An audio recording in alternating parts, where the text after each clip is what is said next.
आइए हम एक वचन को देखेंगे, एक ऐसे ही हालात को, एक ऐसी परिस्थिति को हम देखने वाले हैं। पहले राजाओं की किताब उसका 17 अध्याय उसके 1 वचन से, वहां पे हम एक भविष्यवक्ता के बारे में देखने वाले हैं, एक परमेश्वर का प्रॉफिट जिसका नाम है तिशबी एलिया, जो गिलाद का रहने वाला है। हम उसकी लाइफ के बारे में देखने वाले हैं कि वो समय कैसा था, उसकी लाइफ में टाइम कैसा था। हम देखेंगे 1 वचन से, तिशबी एलिया जो गिलाद के परदेशियों में से था, उसने अहाब से कहा, इस्राएल का परमेश्वर यहोवा जिसके मैं सन्मुख रहता हूं, उसके जीवन की शपथ इन वर्षों में मेरे बिना कहे ना तो मी बरसेगा और ना ओस पड़ेगी। हम यहां पे एक वचन को देख रहे हैं, साथ साथ पढ़ेंगे, साथ साथ हम इसका अनुवाद भी करेंगे। हम देख रहे हैं कि परमेश्वर का यहां पे एक दास है जिसका नाम एलिया है। गिलाद के परदेशियों में से तिशबी एलिया जो प्रभु का भविष्यवक्ता है, खुदा ने इसे भेजा कि तू अहाब राजा के पास जा। अहाब वो राजा है जो इस्राएल के ऊपर राज्य करता था। और मैं बताना चाहता हूं, अहाब राजा से पहले जितने भी राजा हुए, वो राजा इतने ज्यादा भयानक नहीं थे, इतनी मूर्ति पूजा करने वाले नहीं थे जितनी मूर्ति पूजा अहाब ने की, जितने गलत काम अहाब ने किए। क्योंकि अहाब की लाइफ का सबसे टर्निंग पॉइंट वो था जब उसने सदीनियों के राजा इतबाल की बेटी इजबल के साथ जब इसने मैरिज की, शादी की। वो लड़की जो थी वो बुत प्रस्ती करने वाली थी। वो लड़की परमेश्वर के नियमों को नहीं जानती थी और उसने इस्राएल में खुदा के देश में आकर के अहाब को इन्फ्लुएंस किया और उसे क्या कहा कि तू बाल की एक बहुत बड़ी मूर्ति बना और जितने भी लोग हैं ये सब बाल की, उस देवता की तारीफ करें, उसकी वर्शिप करें। बाइबल कहती है कि अहाब ने खुदा की नजरों में बहुत बड़ा गुनाह किया। अहाब ने अपने से पहले राजाओं के कंपैरिजन में ज्यादा आइडल वर्शिप की, ज्यादा बुत प्रस्ती की, जिसके कारण परमेश्वर ने अपने दास तिशबी एलिया से बात की और उसे कहा कि इस्राएल का परमेश्वर यहोवा यूं कहता है कि तू जा और उसे वार्निंग दे दे कि मेरे बिना कहे ना तो मी बरसेगा ना ओस पड़ेगी। एलिया ने एक ऐसी प्रोफेसी कर दी, एक ऐसी भविष्यवाणी कर दी कि उस देश में एक बड़ा अकाल होने जा रहा है। उस देश में एक बहुत बड़ा फेमाइन आने जा रहा है, जहां पर ना तो पानी होगा, ना रोटी होगी, ना मांस होगा। लोग भूखे मरेंगे, प्रजा भूखी मरेगी। जितनी भी संसार के उस देश के लोग हैं, सब के सब उस अकाल की वजह से प्रताड़ित हो जाएंगे, ताकि वो लोग रियलाइज कर सकें कि उन्होंने परमेश्वर के खिलाफ गुनाह किया है। कितने लोगों को समझ आ रही वचन की? सब बोलेंगे हालेलुया। बाइबल कहती है, उसने कहा कि यहोवा के जीवन की शपथ है मुझे कि मेरे बिना कहे ना तो मी बरसेगा ना ओस पड़ेगी। कैसी प्रोफेसी है, कैसी भविष्यवाणी है। आप देख सकते हैं, अगर मी ना पड़े, बारिश ना हो, ओस ना पड़े, तो आपका जीवन जो खत्म हो जाएगा। रोटी ना हो, आप 1 दिन, 2 दिन, 3 दिन रोटी के बिना जिंदा रह लेंगे, लेकिन इतने साल तक आप नहीं रह सकते हैं। एक बुरी परिस्थिति उसके जीवन में आ गई। और अब क्या हुआ? परमेश्वर का वचन एलिया के पास आया और उसने कहा, तू यहां से निकल जा और चलकर पूर्व की ओर एक जगह पर चला जा, जहां पर क्रीत नामक नाला है जो यर्दन के पूर्व में है, वहां पर जाकर छिप जा। परमेश्वर ने अपने दास को कहा कि यहां पर तो अकाल पड़ गया है और खाने के लिए कुछ नहीं है, इसलिए तू क्या कर, पूर्व की ओर एक क्रीत नामक नाले के पास, नदी के पास जो यर्दन में पड़ता है, वहां पर जाकर के अपना लाइफ जो है सर्वाइव कर, बसर कर। परमेश्वर का दास अब प्रभु के कहने के अनुसार वहां से निकल पड़ा है और वहां पर यर्दन के पास, क्रीत के नाले के पास जाकर के बैठ गया है। और 4 वचन में लिखा है, प्रभु ने उसको कहा, उसी नाले का तू पानी पिया करना और कौओं को मैं आज्ञा देने वाला हूं कि वह तेरे लिए रोटी लेकर आएंगे, जो तुझे रोटी खिलाएंगे। तब यहोवा की बात मानकर वह यर्दन के पूर्व के क्रीत की नाले की ओर जाकर छिपा रहा और सवेरे और सांझ कौवे उसके लिए रोटी और मांस लाया करते थे और वह वही नाले का पानी पिया करता था। एक अनसर्टेन टाइम, एक अनिश्चित टाइम जो किसी ने भी नहीं सोचा था कि ऐसा होने के लिए जा रहा है। बाइबल कहती ऐसा टाइम आ गया, ऐसा समय आ गया कि इस्राएल के सब लोग भूख से मरने लगे, वहां पर अकाल पड़ गया। लेकिन परमेश्वर ने अपने दास को कहा कि तुझे अब इस अकाल में नहीं रहना है, तुझे यहां से निकल जाना है। मैं आपको बताना चाहता हूं, अगर आप परमेश्वर के साथ सही हैं, परमेश्वर डावाडोल समय में भी आपके लिए रास्ते निकालता रहेगा। अगर आप परमेश्वर के साथ सही हैं, परमेश्वर आपके लिए अनसर्टेन टाइम में भी रास्ते निकालकर आपके लिए इंतजाम करता रहेगा। जोर से बोलेंगे हालेलुया। परमेश्वर ने एलिया को कहा कि यरदन के पास करीत के नाले के पास जा, तुझे करीत के नाले का पानी पीना है, और देख मैं कौओं को, आपने कौए देखे हैं, पंजाबी चसी कहने कां, इंग्लिश में हम कहते रेवन, क्रॉस भी कहते रेवन, कां, कौए। प्रभु ने कहा मैं कौओं को आज्ञा देने वाला हूं, कौए तेरे लिए रोटी लेकर आएंगे, तुझे करीत के नाले का पानी पीना होगा। मैं आपको बताना चाहता हूं प्रियो, परमेश्वर की इच्छा जब होगी तो परमेश्वर आपको जहां भी भेजेगा आपको कमी नहीं होगी, खुदा वहां भी इंतजाम करेगा। करीत के नाले का पानी, हम ये नहीं कह सकते कि वो पानी प्योरीफाई था, हम ये नहीं कह सकते कि वो पानी बहुत अच्छा था, बहुत अच्छी खुशबू आती थी, वो बिस्लरी था, एक्वा फ्रेश का पानी था, बढ़िया पानी था, फिल्टर का पानी था, पर बाइबल में लिखा वो नाले का पानी था, और नाले का पानी ही परमेश्वर ने उसको पीने के लिए कहा।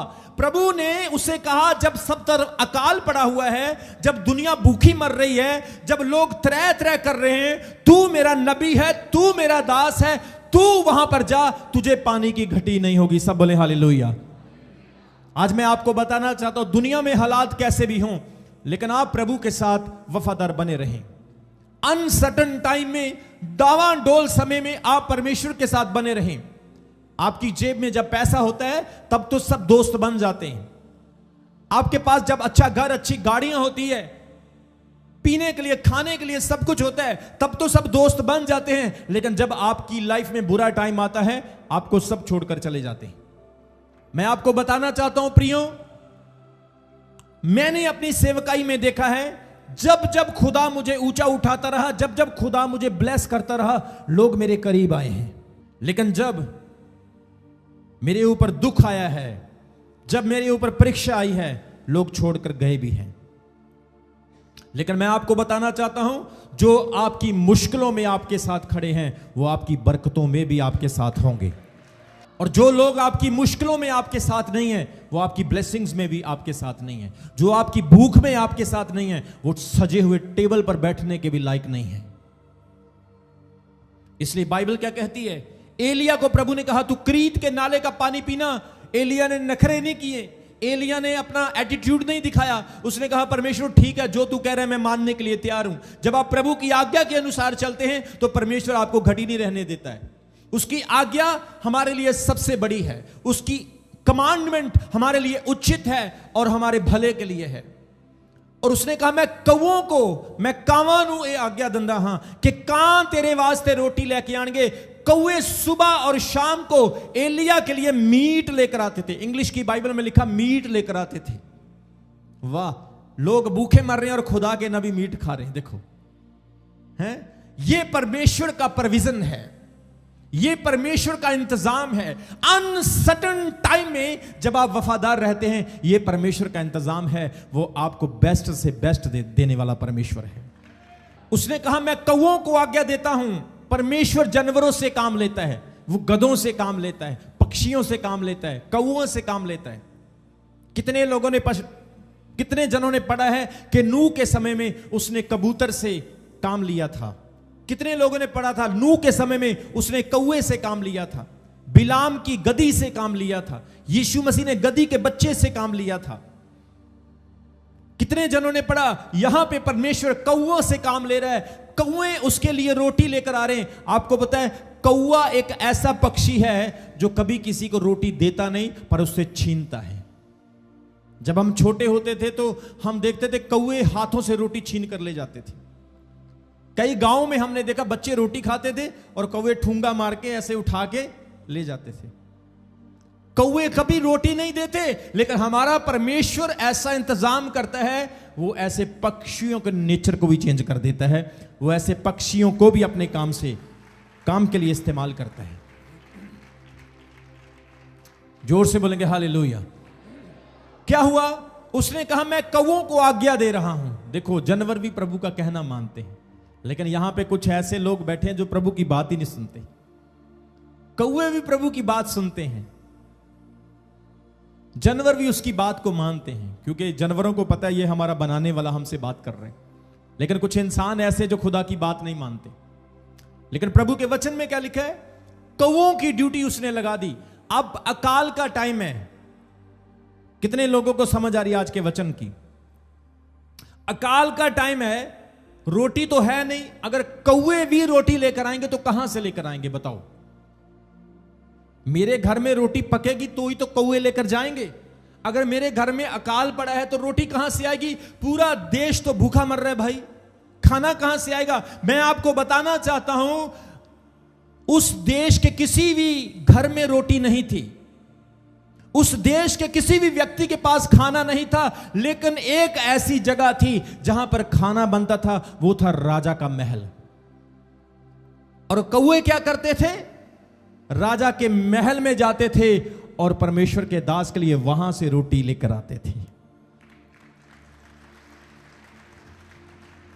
क्योंकि जो मीट है, जो अच्छा खाना है, वो किसी गरीब के घर में नहीं बनता है।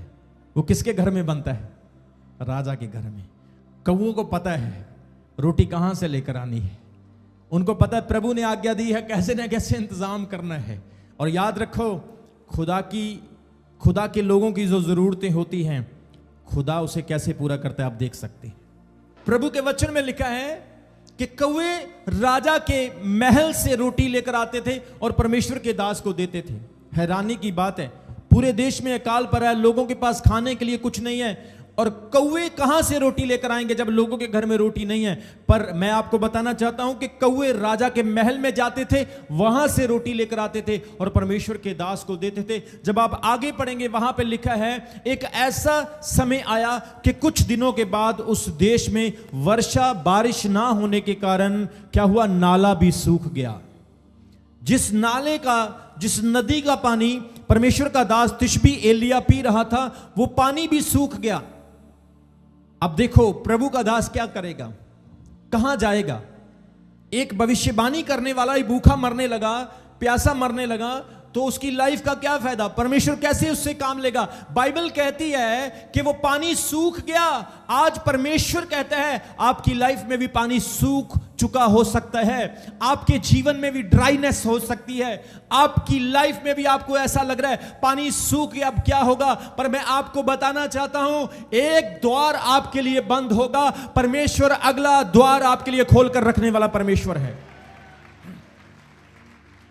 जोर से बोलेंगे हालेलुया।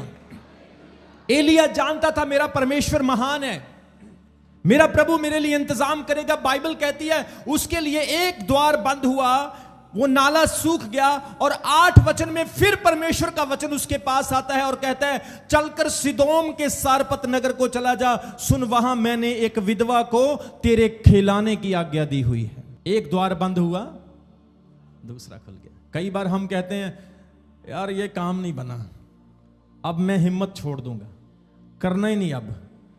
पर मेरी जिंदगी की आदत पता क्या है? काम लेट हो सकता है पर होगा जरूर। मैं आपको सच बता रहा हूं, मेरा एक स्पिरिचुअल सन है, यहां पे सिक्योरिटी पे खड़ा होता था, आप सब उसके बारे में जानते होंगे।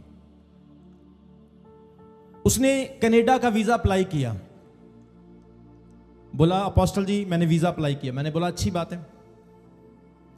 थोड़े टाइम के बाद मेरे पास आया, बोला मेरा वीजा रिफ्यूज हो गया। बोला अपोस्टल जी आपने तो बोला था कि तू जाएगा, तू पक्का जाएगा, लेकिन वीजा तो रिफ्यूज हो गया, आपके शब्दों का क्या हुआ? मैंने बोला बेटा ये प्रभु के दास के शब्द हैं, पूरे होंगे, पता नहीं कैसे होंगे पर पूरे होंगे, इस बात को याद रखना, पूरे जरूर होंगे। और मैंने बोला अपना पासपोर्ट मुझे दे। मैंने प्रार्थना की पासपोर्ट के ऊपर। मैंने बोला सुन मेरी बात, जो बंदा तुझे रिफ्यूज कर रहा है ना, वो कितनी भी बार रिफ्यूज कर दे, वो रिफ्यूज कर करके थक जाएगा, लेकिन मैं एक बात बता रहा हूं, तू जाएगा और पक्का जाएगा और 100% जाएगा। और मैं आपको बताना चाहता हूं, अगली बार जब मेरे पास वापस आया, उसने कहा अपोस्टल जी आपका बहुत बहुत थैंक्स, मेरा कनाडा का वीजा लग चुका और अभी वो कनाडा में है। हम घबरा जाते हैं, हम कहते प्रभु कब होगा, कैसे होगा? परमेश्वर कहता है बेटा तू अपना काम कर, मैं अपना काम करूंगा। कई बार हम प्रभु को समझाना शुरू कर देते, प्रभु मेरे तरीके से काम कर। वो कहता क्यों, मैं तेरे तरीके से काम क्यों करूं भाई? हम कहते प्रभु तू ऐसा कर, ऐसे नहीं ऐसा कर। परमेश्वर तू वहां से ऐसे कर दे, मेरी ब्लेसिंग अगर ऐसे खुल जाए तो परमेश्वर अच्छा नहीं होगा। प्रभु कहता तू चुप कर, ज्यादा सलाह ना दे। कितने लोगों को समझ आ रही मेरी बात की? हम कई बार प्रभु को अपनी सलाह देने लग जाते हैं, लेकिन खुदा के रास्ते बड़े गहरे होते हैं। यूसुफ को लग रहा था सब कुछ उल्टा हो गया, लेकिन प्रभु जानता था बेटा ये जेल नहीं, ये तेरे राजा बनने का इंतजाम है। हमारी मुश्किल में भी उसका प्लान होता है, हमारे संकट में भी उसकी भलाई होती है। अगर अब बीमारी नहीं आती तो आप चर्च में नहीं होते। कितने लोगों को समझ आ रही? आप रमन हंस को नहीं जानते और ना मैं आपको जानता। आप समझ रहे कि नहीं समझ रहे? अगर गरीबी परेशानी नहीं आती तो कौन आता चर्च भाई? इतने लोग रोड पे घूम रहे हैं, सारे थोड़ी आ रहे हैं। आप समझ रहे कि नहीं समझ रहे? पर बाइबल कहती है जिसको मैंने चुना है उसको मैंने खड़ा किया है। और आपके लिए ये अच्छी बात है कि परमेश्वर ने आपको चुना है। इतने लोगों में से खुदा ने आपको चुन लिया है, परमेश्वर ने चुना आपको। सब बोले आमीन। प्रभु के वचन में हम क्या देख रहे हैं? नाला सूख गया, पानी नहीं है, पर प्रभु ने क्या कहा? सारपत नगर को चला जा, वहां पर मैंने तेरे लिए इंतजाम किया है। मैंने एक विधवा को वहां पर ठहराया है, उसे आज्ञा दी है। 10 वचन में लिखा, अंत वह वहां से चल दिया और सारपत को चला गया। नगर के फाटक के पास पहुंचकर उसने क्या देखा कि एक विधवा लकड़ी बीन रही है, और उसको बुलाकर उसने उससे कहा किसी पात्र में मेरे पीने के लिए थोड़ा सा पानी ले आ। और जब वो पानी लेने के लिए जा रही थी तो उसने पुकार के उसको कहा अपने हाथ में एक टुकड़ा रोटी का भी मेरे पास लेती आ। परमेश्वर के दास ने उसे पानी लाने के लिए कहा। लकड़ी बीन रही है, इसका मतलब उसके घर में कुछ है, और बाइबल कहती जिसके पास कुछ है उसे और दिया जाएगा। सब बोले आमीन। वो लकड़ी इकट्ठा कर रही है और नबी ने देख लिया कि हाँ कुछ ना कुछ तो इसके पास है। नबी जाता है, कहता है बहन मेरे लिए पानी लेकर आ। जैसे वो पानी लेने के लिए जाती है, उसने कहा पानी लेने तो तू जा ही रही है, मेरे लिए एक टुकड़ा। कितना? हा, एक टुकड़े से किसी का पेट नहीं भरता। लेकिन नबी ने ज्यादा नहीं मांगा, क्योंकि वो हालात को जानता था, वो सिचुएशन को समझता था। उसने कहा जा रही है तो मेरे लिए एक टुकड़ा। सब बोलो, सब बोलो, एक टुकड़ा। एक टुकड़ा लाने का मतलब ये नहीं कि वो सच में एक टुकड़ा लेकर आएगी। मांगने का तरीका होता है। कई बार हम खुदा से इतना मांग लेते हैं, खुदा भी कंफ्यूज हो जाता है कि वजन तो ये 100 किलो नहीं उठा सकता, मांग 200 रहा है। खुदा से मांगना सीखो। उसने कहा एक टुकड़ा मेरे लिए रोटी लेकर आना, और उस औरत ने उसे क्या उत्तर दिया, क्या जवाब दिया? 12 वचन में लिखा है, उसने कहा तेरे परमेश्वर यहोवा के जीवन की शब्द, मेरे पास एक भी रोटी नहीं है, केवल घड़े में मुट्ठी भर मैदा और कुप्पी में थोड़ा सा तेल है, और मैं 2 लकड़ी बीन कर ले जाती हूं कि अपने और अपने बेटे के लिए उसे पकाऊं और उसे खाएं और फिर हम मर जाएं। आप इस औरत की स्थिति को देख सकते हैं। इस औरत की परिस्थिति ऐसी है, अनसर्टन टाइम है, अनिश्चित टाइम है कि आगे पता नहीं क्या होगा क्या नहीं होगा।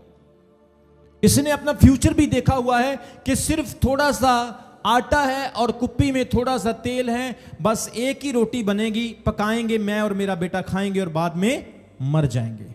एक ऐसा समय जब घड़े में थोड़ा सा आटा है, कुप्पी में थोड़ा सा तेल है, इस टाइम में भी वो परमेश्वर में बने हुए हैं। लेकिन आज हमारे यहां कुछ लोग हैं जिन्हें बहुत सारी ब्लेसिंग्स मिली है, लेकिन फिर भी खुदा का थैंक्स नहीं करते। बहुत सारे ऐसे लोग हैं जो बहुत कुछ पाने के बाद भी कहते हैं प्रभु तूने मुझे कुछ नहीं दिया। अय्यूब उस दिन क्या कह रहा था? प्रभु तूने दिया, तूने लिया, तेरा नाम धन्य है। और परमेश्वर ने उसको इतना दिया, इतना दिया, 500 से 1000 हो गए, 1000 से 2000 हो गए, 2000 से 4000 हो गए, बढ़ता ही गया। ये परमेश्वर के देने का तरीका है, ये परमेश्वर के ब्लेस करने का तरीका है। जोर से बोलेंगे हालेलुया। उसने कहा मेरे पास थोड़ा सा आटा है और कुप्पी में थोड़ा सा तेल है, मैं और मेरा बेटा पकाएंगे और फिर खा करके हम मर जाएंगे। इनकी लाइफ का जो फ्यूचर है वो है डेथ, मौत। ये जानते हैं इस आटे और इस तेल के बाद हमारे पास कुछ नहीं बचा है, इसके बाद हमें मरना है, इसके बाद हमारी लाइफ एंड होने जा रही है, इसके बाद हम इस दुनिया को नहीं देखेंगे, अब हमारे जीवन का अंत होने वाला है। अब मेरा बेटा और मैं इस संसार को छोड़ देंगे, क्योंकि रोटी के बिना और पानी के बिना जिया नहीं जा सकता। ये लाइफ बिना फूड के खत्म हो जाएगी। परंतु 13 वचन में परमेश्वर के दास तिशबी एलिया ने उस औरत से कहा, हे बहन, हे औरत, मत डर, जाकर इस बात के अनुसार कर, परंतु पहले मेरे लिए एक छोटी सी रोटी बनाकर मेरे पास ले आ, फिर इसके बाद अपने और अपने बेटे के लिए बनाना, क्योंकि इस्राएल का परमेश्वर यहोवा यूं कहता है कि जब तक यहोवा भूमि पर मींह ना बरसाएगा और जब तक घड़े में मैदा ना समाप्त होगा और ना तेरी तू कुप्पी का तेल घटेगा। हालेलुया।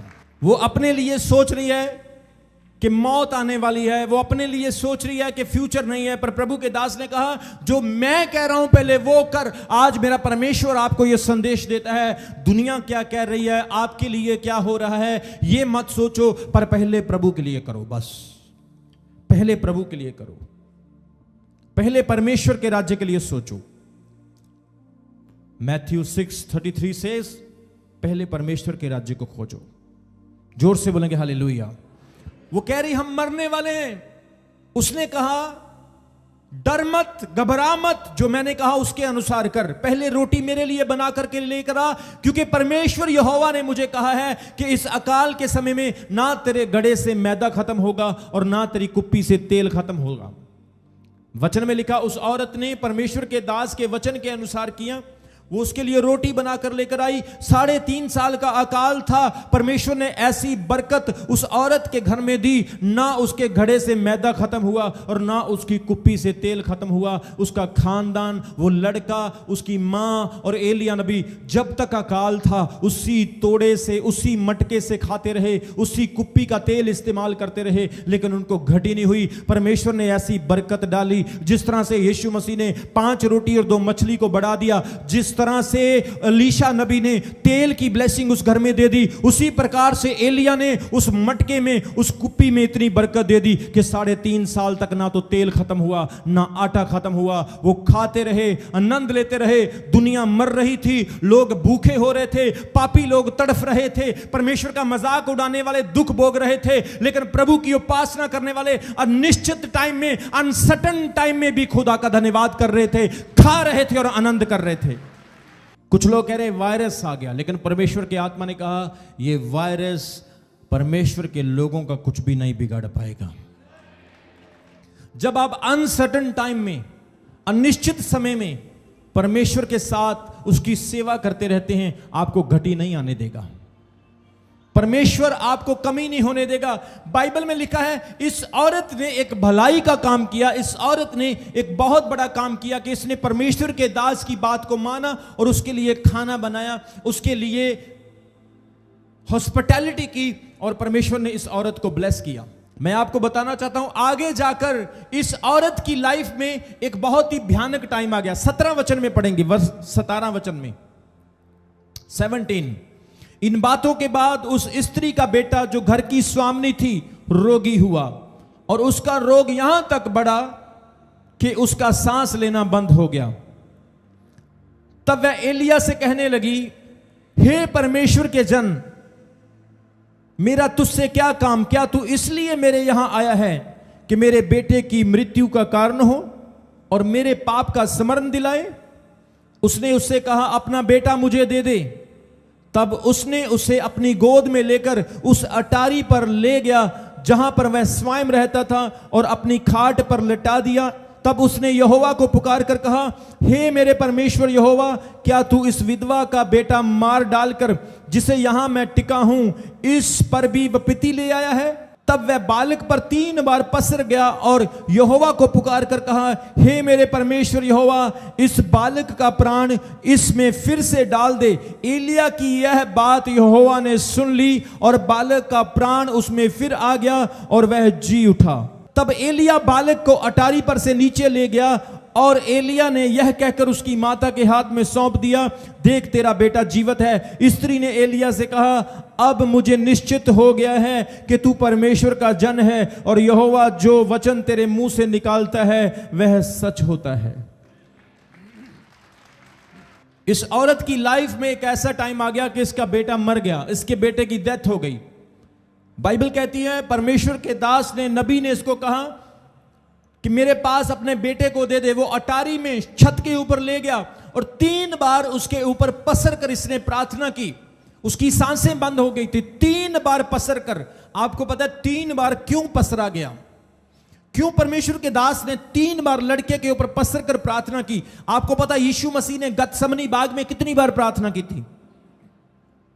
3 शब्द प्रोफेटिक वर्ड है, वर्ड 7, वर्ड 3 एंड वर्ड 40। ये प्रोफेटिक वर्ड है, ये अनुग्रह का अंक है, ग्रेस का अंक है, ये ब्लेसिंग का अंक है। 7 वचन जो है वो परफेक्शन का, संपूर्णता का शब्द है। नीनवा शहर के लोगों ने 3 दिन का फास्टिंग किया। 3 वर्ड ग्रेस का, प्रोफेटिक, एक ब्लेसिंग का चिन्ह है, अंक है, और ये परमेश्वर की संपूर्णता का अंक है। 3 बार पसर कर, उसके ऊपर पसरने का मतलब है पूरी तरह से उसके ऊपर लेट जाना। मतलब एलिया का जो अभिषेक था वो उस बेटे के अंदर गया और उस मुर्दे के अंदर उस अभिषेक के कारण जान आ गई, वो जिंदा हो गया। ताली बजाएं परमेश्वर की महिमा के लिए। प्रभु के वचन में लिखा है तब वो बच्चा जिंदा हुआ और एलिया ने उसको उसके हाथ में सौंप दिया, उसके हाथ में दे दिया और उसने कहा तेरा बेटा जिंदा है। और उस औरत ने कहा कि सचमुच तू परमेश्वर का जन है, सचमुच यहोवा तेरे शब्दों को, तेरी आवाज को सुनता है। आज के वचन में मेरे प्रियो हमने क्या सीखा है कि अनसर्टेन टाइम में, अनिश्चित टाइम में, जब समय डावाडोल होता है तो परमेश्वर में आप बने रहें। बुरे समय में भी आप परमेश्वर की सेवा करते रहें। It is hard to serve God in uncertain time, it's a challenges, पर यही परमेश्वर की सेवकाई है और इसी में ब्लेसिंग है। आज मैं आपको कहना चाहता हूं 2025 में आपकी लाइफ में अनसर्टेन टाइम हो सकता है, लेकिन परमेश्वर की सेवा करना इसी में ही भलाई है और इसी में ही आपकी ब्लेसिंग है। आपके जीवन में हालात कैसे भी हों, मैं आपको फिर बता रहा हूं, आप जब प्रभु में बने रहें, वो चंगा करने वाला प्रभु है, छुटकारा देने वाला सामर्थी है, वो उन्नति देने वाला सामर्थी परमेश्वर है, तरक्की देने वाला सामर्थी परमेश्वर है, वो खाक से उठाने वाला प्रभु है, वो शर्मिंदगी से निकालने वाला प्रभु है, वो महान परमेश्वर है। वो अपने प्रेम करने वालों को कभी शर्मिंदा नहीं होने देता है। सबसे पहली बात हमने क्या सीखी कि प्रभु हमारे लिए प्रोविजन करता है। सब बोलो प्रोविजन। वो हमारे लिए इंतजाम करता है। सब बोलो यहोवा यरे। इब्रानी भाषा का शब्द है, बोलो यहोवा यरे। इसका मतलब है मुहैया करने वाला। गॉड इज प्रोवाइडर, वो प्रोवाइड करता है। इस वचन से क्या सीखते हैं? वो मुहैया करता है। दूसरी, अनसर्टेन टाइम में जब हम उसकी सेवा करते हैं वो हमें फल देता है। तीसरी चीज, आज्ञाकारिता। जब हम परमेश्वर की आज्ञा में बने रहते हैं, जिस तरह से उस औरत ने आज्ञाकारिता की, तो खुदा ने उसके घर में 3.5 साल के अकाल में कमी नहीं आने दी। चौथी चीज हम सीखते हैं कि जब हम परमेश्वर के साथ बने हैं, हमने खुदा के साथ भलाइयां की है, तो बुरे समय में वो उसका फल हमें देता है। इस औरत के बेटे के साथ बुरी घटना घटी, पर उसकी सेवा के फल ने उसको दोबारा से फिर जीवन दिया। खड़े हो जाए अपने स्थान पर। सबको जय मसीह की। मैं जतिन बब्बर और आप देख रहे हैं मसीह परिवार चैनल। जैसे कि आप सब जानते हैं कि मैं इस चैनल पे प्रभु के अलग अलग दासों की वीडियोस डालता हूं, तो अगर आपको हमारा चैनल अच्छा लगता है तो आप इस चैनल को ज़्यादा से ज़्यादा सब्सक्राइब जरूर करें, ताकि आप प्रभु के वचन को सुन सके। वीडियोस को ज़्यादा से ज़्यादा शेयर करें, ताकि जिन लोगों तक वचन नहीं पहुंचा उन तक भी वचन पहुंच सके। सबको जय मसीह की। एक बार मैं आपसे दोबारा कहूँगा कि इस चैनल को सब्सक्राइब जरूर करें और वीडियोस को ज़्यादा से ज़्यादा शेयर करें। जय मसीह की।